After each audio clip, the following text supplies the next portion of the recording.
Great North Run every year, which is a half marathon up in Newcastle. I'm a patron for a premature baby unit for a friend of mine up there whose son was born through it.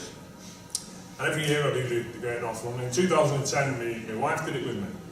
And I remember her saying to me when we crossed the line, she said, "Could you imagine running back to the start?" I said, "No chance." She says, "Well, never ever asked me to run a marathon." And it was only a week after that, I remember I was clearly getting, I was driving back from Leeds and it come up on the hands-free Steve Prescott car, and I thought, it's about that time of year that he usually comes up with some crazy challenge. And I answered the call and I said, "Yeah." And he says, "I've got a challenge for me and you next year, May next year." I said, "Go on then, what is it?"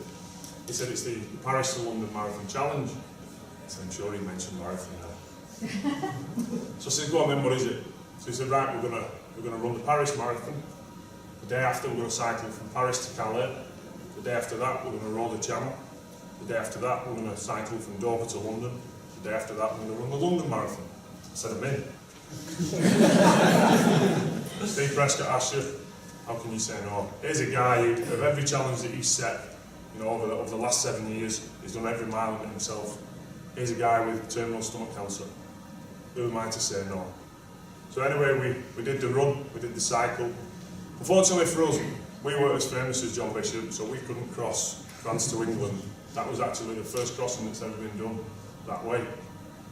So we was on the ferry going back to England to row back to France. And I remember I was on the ferry. There's a video of me and Steve being interviewed on top of the ferry on YouTube, and it come over the tannoy, the captain. We've had to put the stabilisers on the boat, because it's gale force 8, and me and Precky looking down thinking, we're kayaking back in the morning. Unfortunately, when we got over there, obviously because of the sea, we didn't get clearance to do that. So we was waiting on a weather window that we could do the row. So what we did when we got to Dover, we got the cycle out of the way to London, come back to Dover, waiting on a weather window. And we actually had the same pilot boat as John Bishop and Freddie Flintoff when they did it for Sport Relief. A guy called Michael Oram, and he says you've no chance certainly in the next 24, 48 hours to do the crossing. He says, but obviously, we're waiting on an opportunity to do that.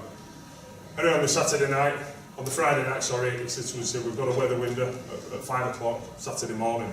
He says, but you won't be doing it in kayaks. Of all the 6 months training that we've done very little running, very little cycling, and spent 6 months learning how to stay upright in a kayak. Anyway, when we got to do the crossing, he says, but you can't do it in a kayak. He said, it's not, obviously the weather's too bad. He said, but we're going to take it in the same rowing boat that Bishop used. He said, but there's 2 of you can't do it, we need 5. This was on Friday night down in Dover. We're rowing at 5 o'clock Saturday morning. So as you do, you get on the phone, get all the rugby league boys, and Chris Joint, Bernard Dwyer and Steve Hall put their hand up. They said, we'll be down in Dover in 5 hours. And they come down, and it was funny because Bernard Dwyer and Chris Joint both played for St Helens years together, and they'd not seen each other for years. And throwing their arms around each other, and we said, "Oh, we best, get our head down. We're up going to be portside at 4 o'clock in the morning." And Jointy and Bernard said, "We're not going to bed. We've not got off for years. We're having a pint." Anyway, they got to bed at 2:30. Up at 4. So we walked over to our hotel was right facing the dock. Walked over to the dock, and there's 2 rowing boats there, 2 pilot boats, and we're thinking, who's the other boat for? Next thing, these 4 guys walked through, and all the right rowing gear, looked the part, introduced themselves, said the 4 guys from Cambridge who'd trained for 12 months to row the Channel, and they got the same weather with as us. And he says, "What about you guys?" I just remember Bernard saying, "I've had 8 hours notice." We'd not even sat in a rowing boat. And I'm sure they'd done it on purpose. They put our rowing boat in back to front, so we had to turn it around in the dock. First thing we did, straight into this yacht. Chris Joint, going with his oar, back to front.